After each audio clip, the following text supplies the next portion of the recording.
Trump campaign is now reaching voters online. You are seeing the President of the United States. Look at the lines.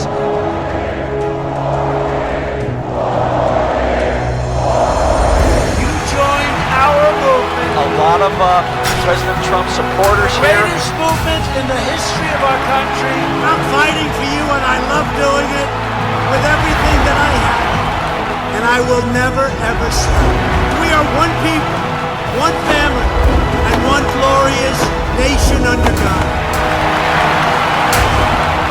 We will make America great again. Welcome to Team Trump Online.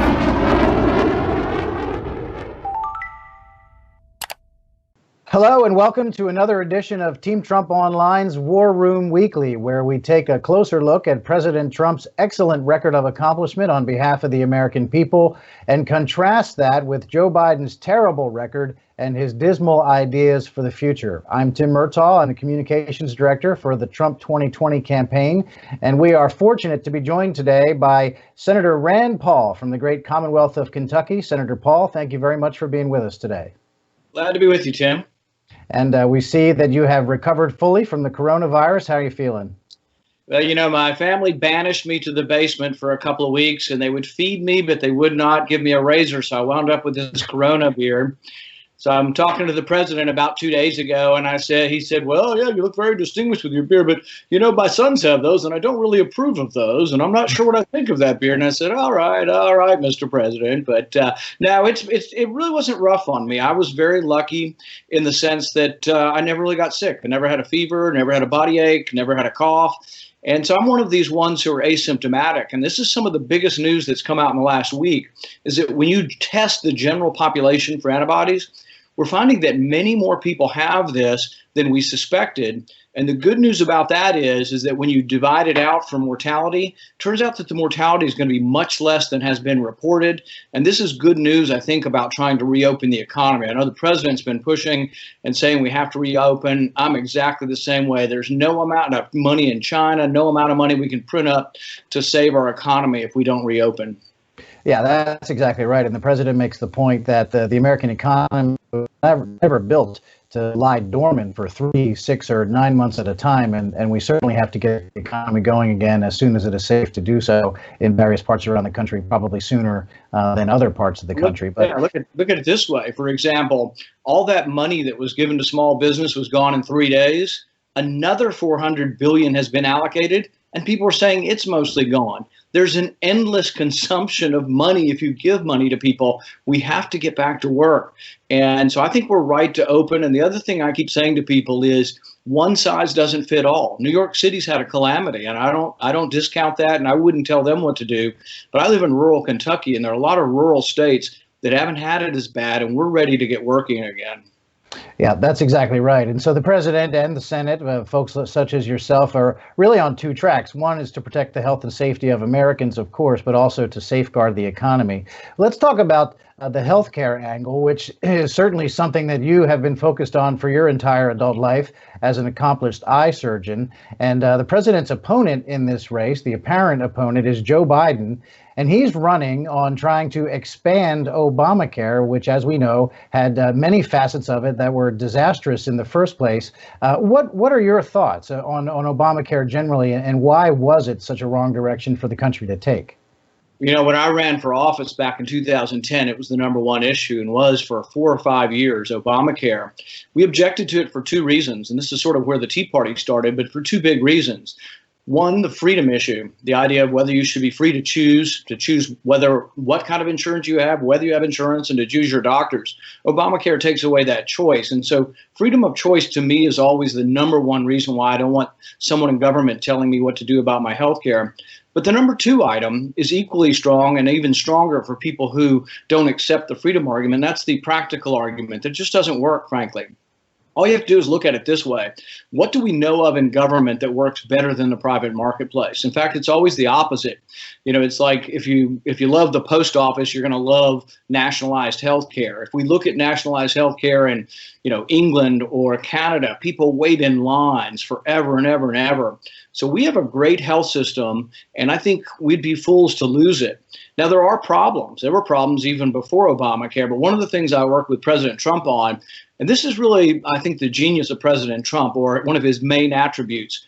Everybody else poo-pooed it. In fact, even the mid-level people in the administration were, oh, we can't do that, we can't do that. But I propose that we let small businesses join together to have association plans. This means instead of buying insurance by yourself, you would group together with people, and ideally you'd group together with maybe 1 million people, and you'd have one purchasing agent, sort of like a co-op, and you'd be able to bid your prices down. Well, the president liked the idea. He kept telling all these people, make it so, because they kept nitpicking and saying, oh, we can't do this, it's never been done before.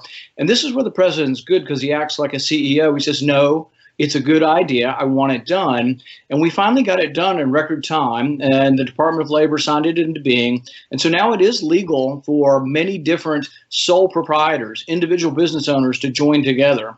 The Chamber of Commerce has facilitated this in many states, sometimes the Farm Bureau, sometimes different entities like that. But that way you don't have to buy insurance by yourself. But it also shows that we truly care about those who don't have insurance, but we also care about the cost. The Democrats just want to give it to you and say it's free and say, here's some money we printed up at the Federal Reserve, go buy yourself some insurance. And the price of insurance skyrocketed, and the price to the taxpayer skyrocketed. Through our plan, there's no taxpayer money. We just say you can organize collectively to try to bring prices down. And lo and behold, it's really working. We have some in Kentucky, there's some in Nevada, and it's spreading across the U.S.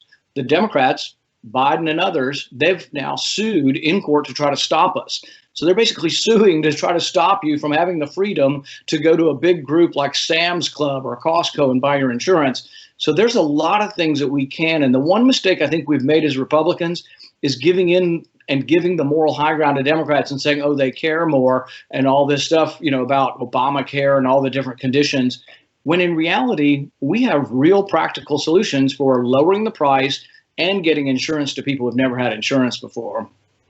Yeah, and so what you're talking about there with the people being able to group together is economy of scale, really, and greater freedom. And inexplicably, Joe Biden is now saying that one of the first things he would do would be to restore the individual mandate of Obamacare, which, of course, as we know, is a tax on people. And Joe Biden is actually proud of that. So let's hear from Joe Biden in his own words about this. I believe we have to protect and build on Obamacare.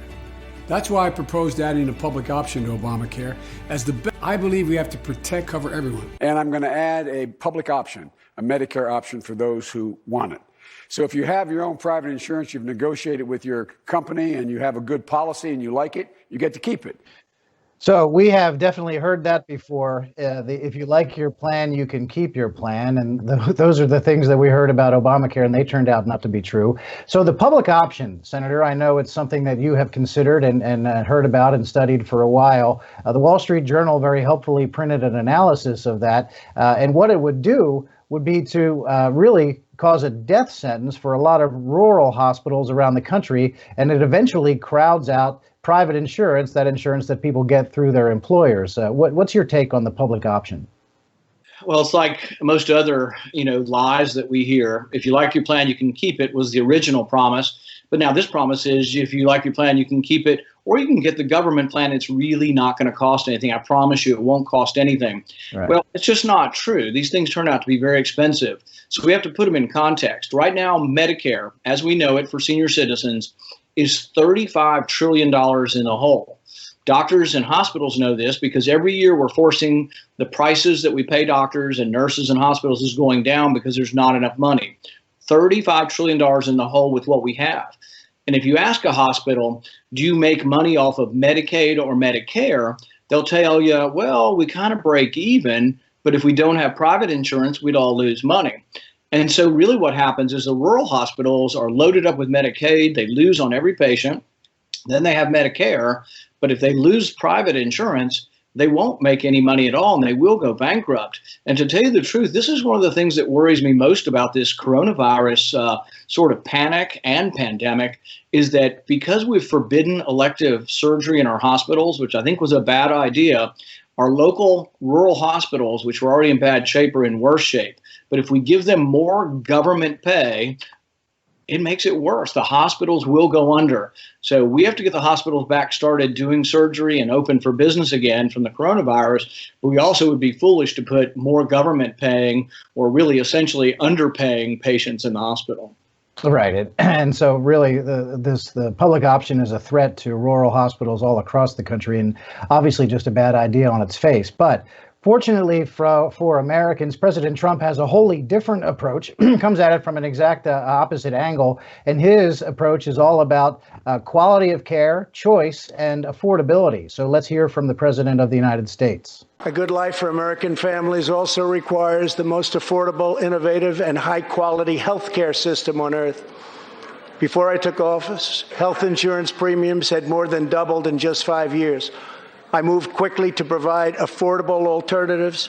Our new plans are up to 60% less expensive and better. I've also made an ironclad pledge to American families. We will always protect patients with pre-existing conditions. And we will always protect your Medicare, and we will always protect your Social Security, always. The American patient should never be blindsided by medical bills. That is why I signed an executive order requiring price transparency. Many experts believe that transparency, which will go into full effect at the beginning of next year, will be even bigger than health care reform. It will save families massive amounts of money for substantially better care. So there you have the President of the United States, Senator, and I know you were likely in the chamber there that night. And there's a lot to like about the president's approach as compared to the Democrats and Joe Biden. You already mentioned allowing people to group together to get economy of scale. We talked about the individual mandate that the president got rid of out of Obamacare. There's a lot of things, the FDA getting drugs to market faster, right to try legislation, giving patients some reason to hope for medicine that they have the right to try. Give me your broad thoughts on the way that the president and Republicans have approached healthcare. The only thing that keeps prices down or will get prices to go down anywhere in any marketplace, not just healthcare, and healthcare is not unique, is competition. You have to have choices and people have to see what the price of it is, but then they have to base their decisions on the price. In healthcare, the problem we've always had is we have all these intermediaries. They're either the government making the decision or the insurance companies, and very few individuals actually go in and say, I want this because of the price. And so what we really need to do is have price enter into the healthcare equation. One way of doing it, and this is something that most of us have supported, including the president, is expanding health savings accounts. So that way you can save money tax-free. Then you could buy higher deductible policies, but have tax-free savings to cover the deductible. But then your prices go down, your premiums go down. If we did that, we could get a significant amount of the public that had expanded health savings accounts, then we'll get each consumer making choices, and that forces prices down, not only for health insurance, but also for drugs as well, for prescription drugs. So there's a lot of things that go along with our Republican philosophy of more freedom of choice, more competition that can bring prices down. Transparency will work. But I want to caution that transparency only works if you have choices. So if we put up all the prices, but nobody has a choice, it won't work. It's only going to work if we have choices. So it's very important that we not go to a government, public option or something where there's only the governmental choice, because governments really aren't very good at it. In fact, government can be just another monopoly, and then they have to raise prices or incur debt. And the history of most government programs is they go on, they're underfunded, and then they beg for more money, or the prices have to go up. The classic example is a post office. They have a monopoly, and yet they can't make money. I know the president's been frustrated recently with the post office, but they can't make any money. We keep subsidizing them, and they can't make any money, even though they're a monopoly. So government is inherently inefficient, and what we need to do is we need to promote freedom for all, that the community will continue to help those who can't help themselves, but we really need freedom of choice and competition. And really, it's the essence of capitalism that we need, but we need it in healthcare also. Yeah, cautionary words for a complete government takeover of healthcare, which is exactly what Joe Biden and the Democrats have in mind. Senator, before we go, in the time we have left, I want to give you a chance to talk about some things that you do that many people may not know about. You still, in your home Commonwealth of Kentucky, and not just in Kentucky, but around the world, are still providing eye surgery free of charge to people who need that sort of treatment. Tell us a little bit about your good works there. Well, the first time I actually met President Trump was when I went to Florida to ask him to help one of our mission trips that we took. We did a mission trip to Guatemala, the first one I did back in 2013. The president supported that financially out of his own personal pocket. And we went to Guatemala. We did about 200 cataract surgeries, maybe 220 in about a week. I've gone with the University of Utah and a team of surgeons. We also helped to train the local surgeons. So it's not just the 220 cases we do over there, most of whom are blind before the surgery and can see again. We also help to train the surgeon that's there locally so he can or she can continue on with doing these surgeries. We've also gone to Haiti. The president supported that trip financially as well. And then we also do some things just around Kentucky. Even with more government involvement in healthcare, there still, frankly, are some people who can't travel a distance to go to a VA sometimes, or who don't have any insurance, and we still take care of them. We have about 4 or 5 spots around Kentucky where we do surgery. But to tell you the truth, there's a huge difference, and people need to get this in their mind. There's a huge difference between giving something and then having the government do it. People mistake that the government doing it is charity, and I'm not saying we won't have some government safety net, but there's a big difference to each individual who gives something back, because charity, voluntarily giving something, is important. And I think it's one thing we as a party don't emphasize enough, that we as Republicans are a very generous people. Americans are, but particularly Republicans are very generous in giving their time and wealth.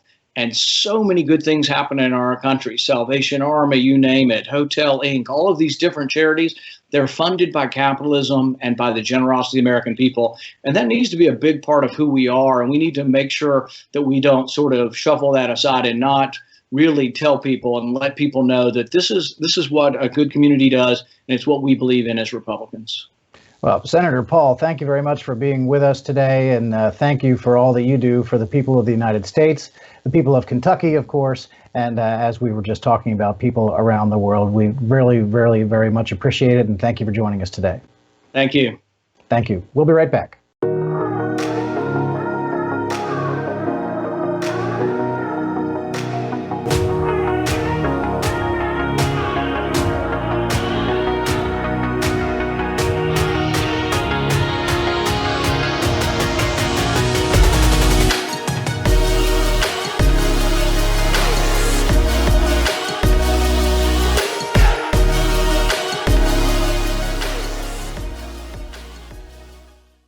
We turn now to that $350 billion fund to help small businesses and its workers get through the shutdown. It will be up to Congress to restock it. But Democrats blocking that move this morning. They asked for $250 billion in 48 hours. I said, well, I don't think so. They objected, and I congratulate the Senate Democrats. Speaker Pelosi, what are you going to share with us from your home? Chocolate candy. Thousands have been forced to wait for hours at food banks all across the country. This is oh my chocolate, and then we have some other chocolate here. We just got it restocked with the ice cream. You don't want to eat up everything all at one time. I can't do it much longer. I'm trying so hard. We were, shall we say, enjoying. Having to admit that, yeah, we're starving, and I like it better than anything else. Taping this segment, there are 22 million people out of work. This specific program is about stopping job losses today. This is hurting people bad. Other people in our family look for some other flavors, but right now it's survival move. You don't know where that next something else is going to come from. I don't know what I would have done if ice cream were not invented. I just wonder.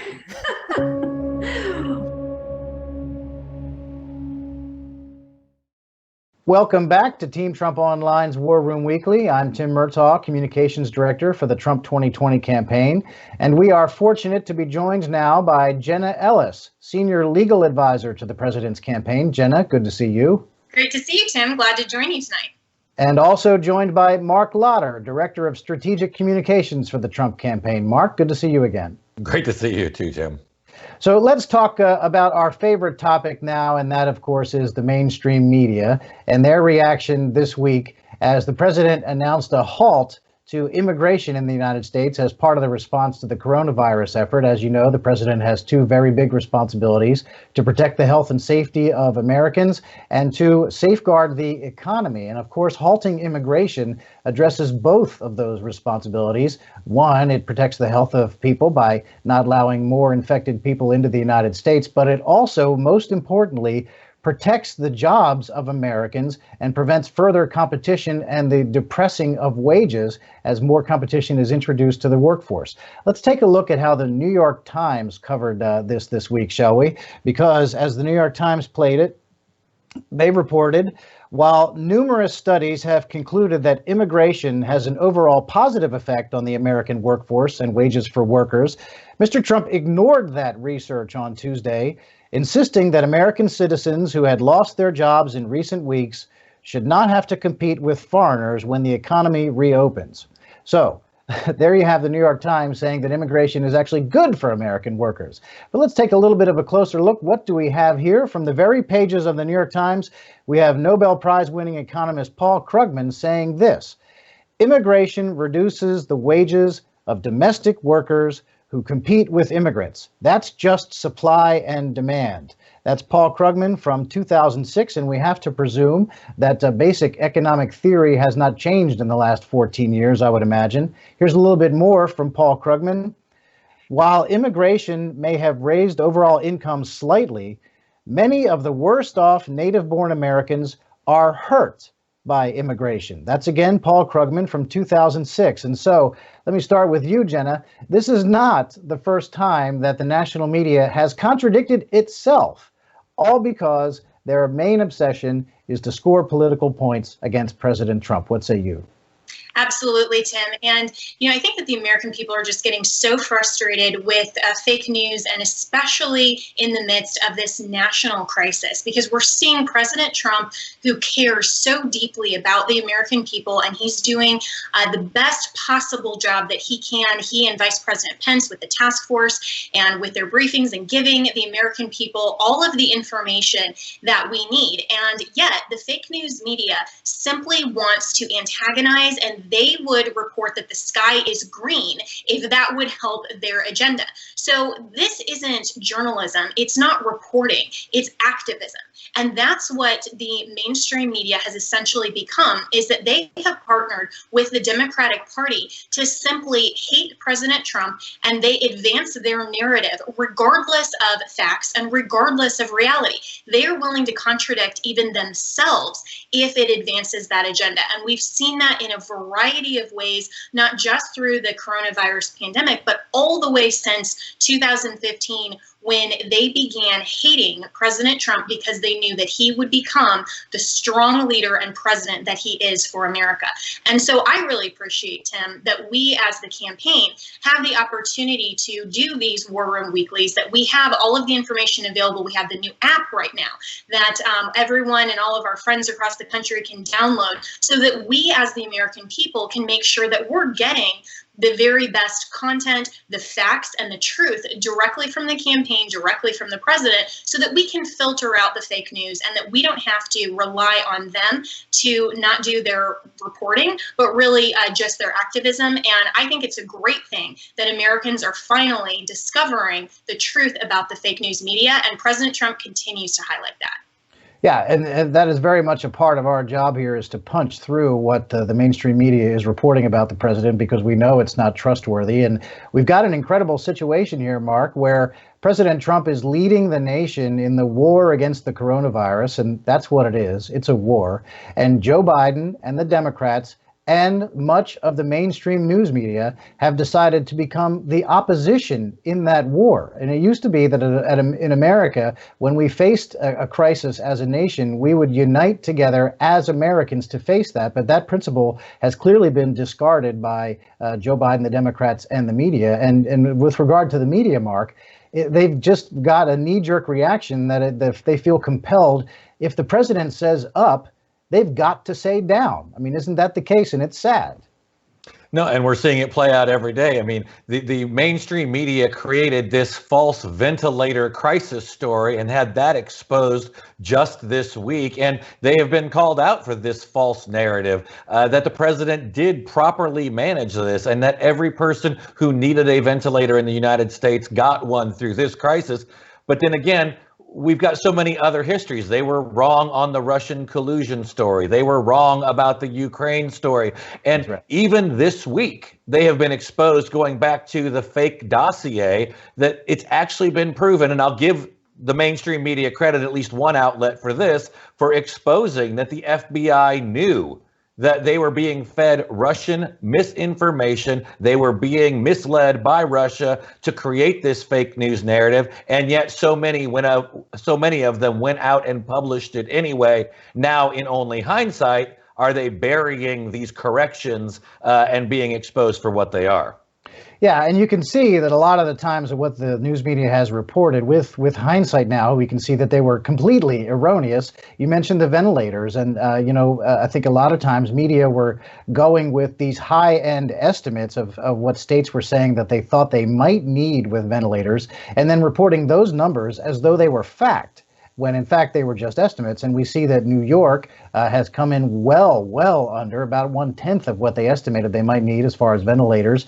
California and Washington also did very well. And incredibly, those three states are actually sending ventilators to other states that might need them. And so the initial reporting was that there was going to be this dramatic shortfall, and it was a total crisis and people would be dying. And there was very, the news media went crazy with that story. And it turned out, of course, not to be true in any means. And so what that leads us to is that there is an incredible double standard with the media. And I think if we take a look at just about their hysteria and trying to look backwards and point fingers, and they let Joe Biden get away with this idea that he was the one shouting from the rooftops as far back as January about the dangers of the coronavirus, when the record will bear that is not the case.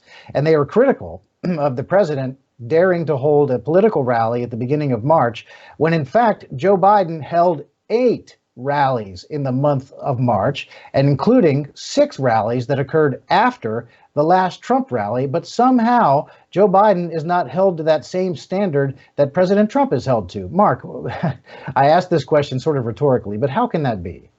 Well, and they're just trying to rewrite history to benefit their preferred political outcome. I mean, Joe Biden, who has been an apologist for China for many decades, saying that they were not a threat to the U.S. economy, not a threat to manufacturing jobs. Come on, man, they're going to eat our lunch. You know, those are the kinds of quotes that Joe Biden talks about China. And now all of a sudden, because it looks bad for Joe Biden, they're allowing him to create this false narrative that he's tough on China. Well, the only thing tough on China is the big check that Hunter Biden got from China as they were flying over there together on Air Force Two while he was vice president. There's nothing tough about China and Joe Biden.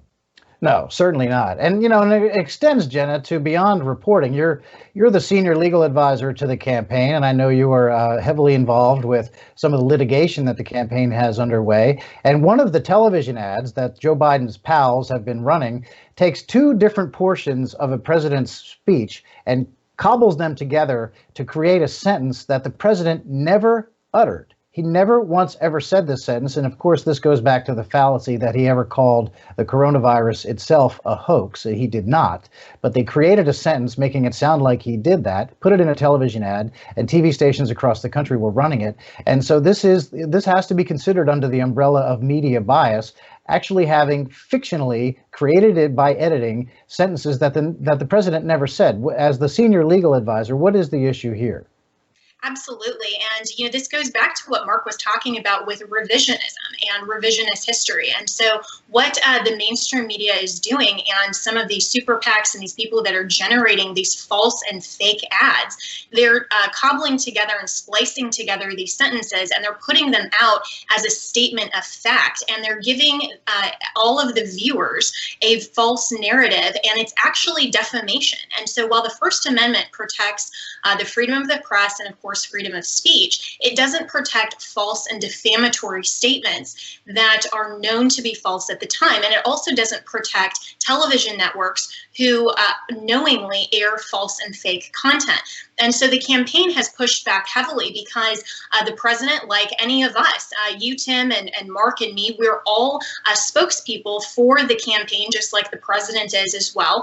And so if the media takes any of our comments and twists them and manipulates them into a false and fake narrative and a statement that they know is provably false, then we can go in and we can litigate that issue and hold them accountable. And so the campaign has filed a lawsuit for the express purpose of holding the media accountable. And we've also sued CNN, the New York Times, and the Washington Post for statements of fact that were knowingly false in the cover of opinion pieces. They want to pretend that an opinion piece and an editorial shields them from false and defamatory statements. So we are hoping that we will see justice in the courts, and that these media outlets who want to shape this fake narrative will be held accountable, because the American people deserve the truth. And again, media and the press deserve to be held accountable when they are not putting forward the truth and in fact are pushing a false narrative.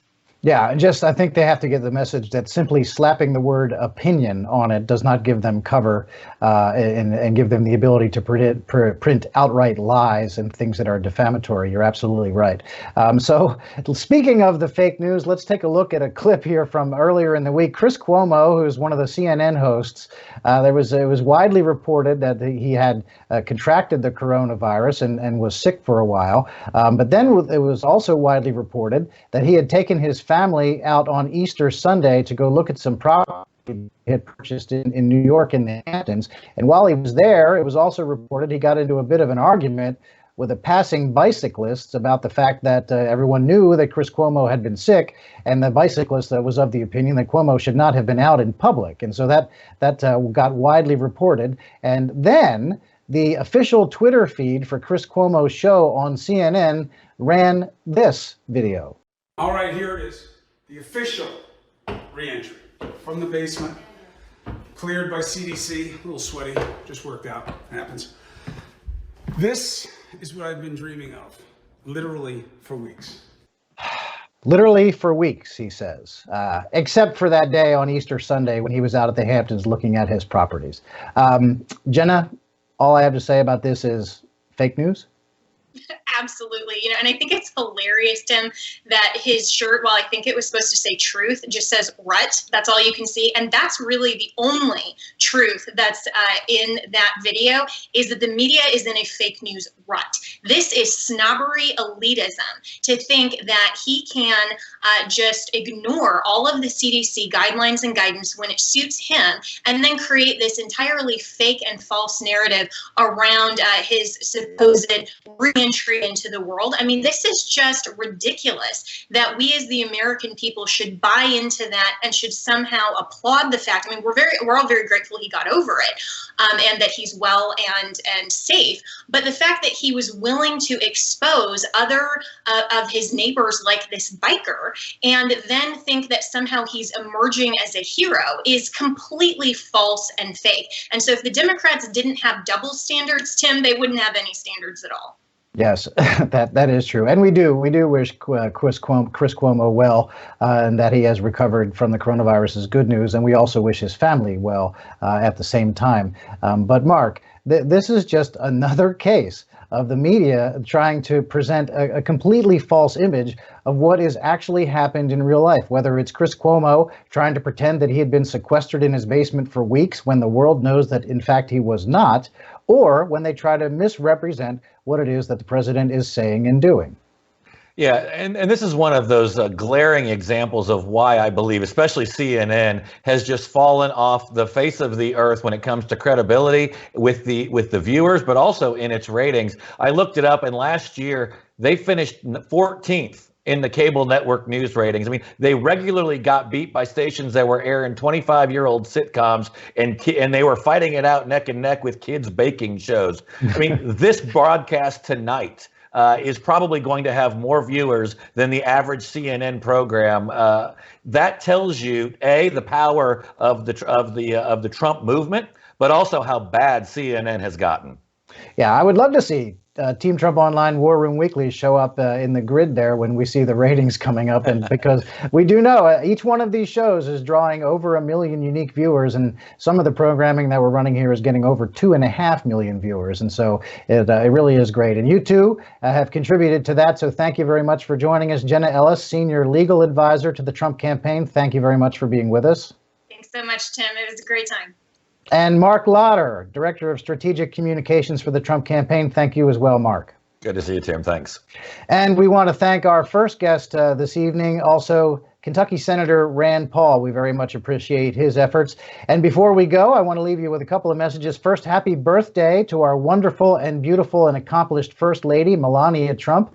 Great to see her out helping and doing her part to promote the American people and help Americans along the way. And as well as I want to remind you that, as Jenna mentioned, to download the new Trump 2020 app. It has a lot of great features in there that will help you stay connected with the president's campaign, get the straight information, the facts, instead of relying on the fake news media. It'll also help you volunteer. You can make phone calls, and you can even earn points to win great prizes up to and including a picture of yourself with President Trump. So make sure you go to the App Store where it is now and download the Trump app. So until next time, I'm Tim Murtaugh, Communications Director for the Trump campaign. Thank you for watching War Room Weekly, and we will see you next week. In 2016, we built an unbeatable operation that changed history. Now, we unveil our next breakthrough. The exclusive Trump 2020 app.